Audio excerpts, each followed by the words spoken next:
Hello and welcome to Miniature Adventures. I'm Big Lee and this week I want to talk about remote wargaming and ask, is it even wargaming? So the COVID-19 pandemic disrupted almost every aspect of daily life, forcing people to change the way they worked, socialised and enjoyed their hobbies. And for my group, our beloved hobby of tabletop wargaming was one of the many activities that became impossible during the lockdowns, and I'm sure many of you will recognise exactly the same situation. Now, wargaming of course is a hobby that thrives on in-person interaction, with players gathering around a table to manoeuvre miniature armies, roll dice and strategise together. The restrictions meant that we had to find new ways to stay connected and keep playing our favourite games. Now, in hindsight, while COVID had few redeeming features, zero almost, it did bring about a fundamental change in how my group enjoys our hobby. Now, the pandemic led us to adapt by exploring digital alternatives, and ultimately it reshaped the way that we have approached wargaming, possibly even transforming it into something new. So during the lockdowns, as in-person gatherings became impossible, our group initially struggled to stay connected. We missed the camaraderie and the friendly competition and the joy of painting and strategising together. The first solution we explored properly was using Zoom, a video conferencing tool that had suddenly become a lifeline for many people, to host weekly paint and chat sessions. Now, these sessions were simple at first. We would log on, set up our painting stations and work on our miniatures while chatting about life, games and the world at large. And what we quickly realised was that these virtual gatherings provided an unexpected sense of normalcy. We were no longer able to sit side by side in the same room, but we could still share in the creative process, swap tips, show off our latest work and take the piss out of each other, frankly. Now, this new way of painting together proved so enjoyable that we've continued the weekly Zoom paint and chat sessions long after lockdowns are a bad memory. And of course, the shared experience of painting miniatures remotely, has become a new tradition for our group and many others. One that COVID-19 inadvertently created. Now, the paint and chat sessions were just the beginning, however. As we grew more comfortable with the virtual format, we started to wonder if there might be a way to take our hobby a step further. Could we somehow play war games remotely? And after some discussion and experimentation, we decided to give it a try. So one member of the group, typically the person with the best gaming setup, would act as the host. We would then set up the physical gaming board, move the miniatures and handle the dice rolls, and the rest of us would join in via Zoom, issuing orders and directing the action from afar. Now, while it was initially strange not to be physically present, the experience soon became surprisingly immersive. Watching the game unfold on our screen, giving commands to our units and seeing the dice rolls in real time gave us a sense of involvement that we hadn't really anticipated. Of course, it wasn't the same as being there in person, but it was a compelling alternative that allowed us to keep playing our favourite games even when we were stuck in different locations. And what's remarkable about this solution, if you can call it that, is that remote wargaming, that experiment, didn't end when the lockdowns did. Even when restrictions eased and we could once again meet in person, we continued to host online sessions occasionally. The convenience of playing from home, coupled with the ability to stay connected with friends who lived far away, made remote wargaming an appealing option. And we also discovered that this format opened up other opportunities to expand our gaming horizons in a way that none of us had anticipated. Now, one of the most exciting developments was our group's connection with Jonathan Freitag, a well-known wargamer based in the United States. Through online communities, we were introduced to his games, which were hosted remotely via Zoom. Now, despite being separated by over 4,700 miles, we were able to join his games, playing alongside wargamers from all around the world sometimes. And these games, hosted by an umpire, played remotely, were a thrilling new experience. We found ourselves playing scenarios that we might never have encountered in our local games, facing opponents from different countries and gaining a fresh perspective on our hobby. Playing war games with people we've never met in person across vast distances felt like a natural extension of the online wargaming we'd been doing within our own group. And it was a testament to the adaptability of the hobby and the global community that COVID actually helped foster this change, and a lot of groups seem to have done similar things. Now, of course, these experiences have led us to ask perhaps a fundamental question: are these remote war games simply an extension of the tabletop war game we've always loved, or have we embarked on an entirely new hobby? In many ways, remote wargaming retains the core elements of traditional tabletop games: strategy, miniatures, dice rolls, the tactile nature of the battlefield, and of course the banter amongst the players.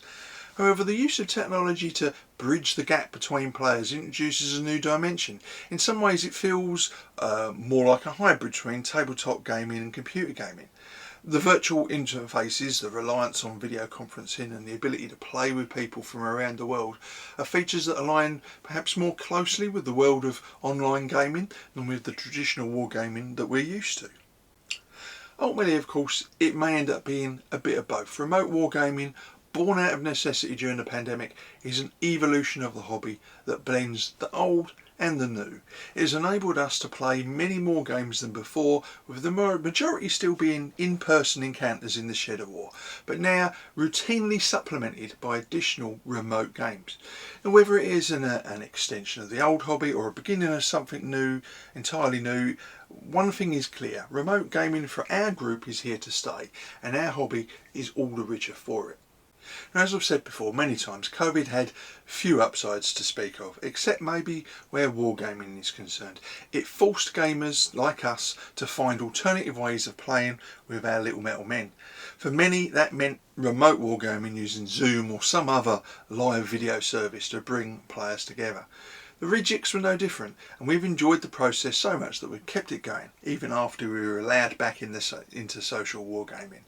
And it has opened a whole new branch of the hobby to us, and even expanded our horizons to other groups outside our own. All of which, of course, begs the question, have you tried playing remotely, either out of necessity or because it increases your gaming opportunities? And are those war games an extension of your tabletop wargaming we love, or have you embarked on an entirely new hobby, more akin to computer gaming? As always, I would love to hear what you think and what your experiences of remote gaming have been like, the good and the bad. So on a related note, indeed the reason why I was thinking about this topic in the first place, this week's hobby update is largely focused on a remote game the Rejects took part in on Monday evening. Once again, Jonathan Freitag hosted our group for one of his excellent remote games over Zoom. This time we were fighting part of the Battle of Shiloh using the Fields of Honour rules. Now, I've played Shiloh before, about 20 years ago, but that time it was against a computer using a game called Battleground. Now, I remember it being a confusing and complex battle with challenges for both sides, not least the terrain in this atypical battlefield. Now, Jonathan's game reminded me a lot of that computer game, except this version was with my friends and involved a lot more laughter, banter and good-natured competition. Now, Jonathan's game was set at the start of the Confederate attack, early on Sunday morning, the 6th of April 1862. Most of the Federal troops are unprepared in their camps, which is exactly what the rebels wanted. Their plan was to drive the Federal forces away from the Tennessee River and cut off their lines of retreat. Sherman's division was one of the first formations to be hit, as it was encamped near the main approaches to the Pittsburgh landing around Shiloh Church. But despite being caught off guard, Sherman's men were not completely surprised. Early morning patrols had engaged Confederate forces and alerted the division that something was going on. So when the main Confederate assault began around 7 AM, Sherman's troops were able to form with hasty battle lines and receive the attack. And this is the position that myself and Richard found ourselves in as the game commenced. We had time before the game to divide the brigades between us, with Richard taking McDowell and Buckland, while I took the flank and rear support under Hildebrand and Wraith.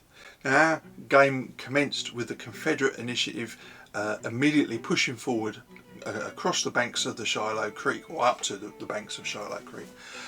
On their right flank, the Mississippi and Tennessee troops crossed the creek into rear field and launched an immediate charge on Hildebrand's 53rd Ohio, wiping them out almost instantly, which I was most disappointed about.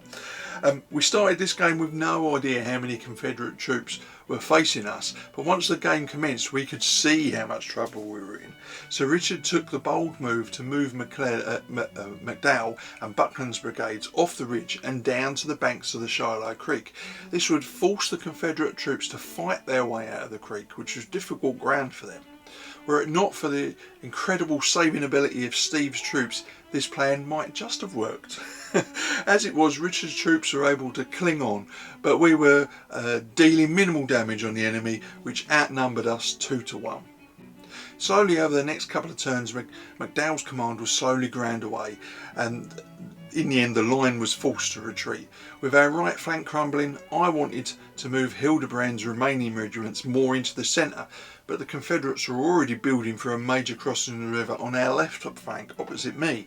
So it wasn't until the 5th turn that Rafe's brigade was able to move from the rear position behind our left flank that had been fixed up to that point. So I moved them forward so they were to the left of the ridgeline, with the aim of being able to move Hildebrand more towards the centre. But by the end of this turn it was already clear our right flank had completely evaporated and our position was utterly untenable. Richard and I had a brief conflab and we reluctantly conceded the battle. Now, of course, Richard had done most of the fighting and put up as stiff a resistance as was possible, but for all intents and purposes the Confederates facing him may well have been wearing body armour, because we just couldn't land any blows. Every time we tried to deal back damage, they were just shrugging it off while they were dealing tons out to us. Now, Jonathan has offered to let us swap sides and replay this scenario, and I think Richard and I would quite like the opportunity to swap sides and put our opponents through the ringer with this particular scenario. So what happened historically in this battle? Well, outnumbered by about 2-1, Sherman personally led his division with poise and coolness throughout the day, riding on the long line to direct the defence. He was wounded twice and had 3 horses shot out from under him, and the Confederate forces pushed Sherman's division back, forcing him to give ground throughout the morning. And by afternoon, Sherman's remaining regiments were low on ammunition and had taken heavy casualties. Despite putting up stiff resistance, Sherman's division was eventually pushed back to the area around Jones's Field by late afternoon. Overnight, however, Grant's army was reinforced and the Federals were able to launch a counter-attack, and eventually the exhausted Confederate army was forced to retire. Both sides had suffered nearly 24,000 casualties, making this one of the bloodiest battles of the Civil War up to this point. Well, that's it for this week. I haven't got time to talk about what's on my painting desk. Some of it's behind the screen here. It's my secret project. I won't be telling you about that. I have been doing some other priming, basically getting some things ready for the painting challenge in a few weeks' time. So, of course, if you've got anything you want to join in the conversation and talk about today's topic, please do. And if you enjoyed the video, please like, subscribe and share.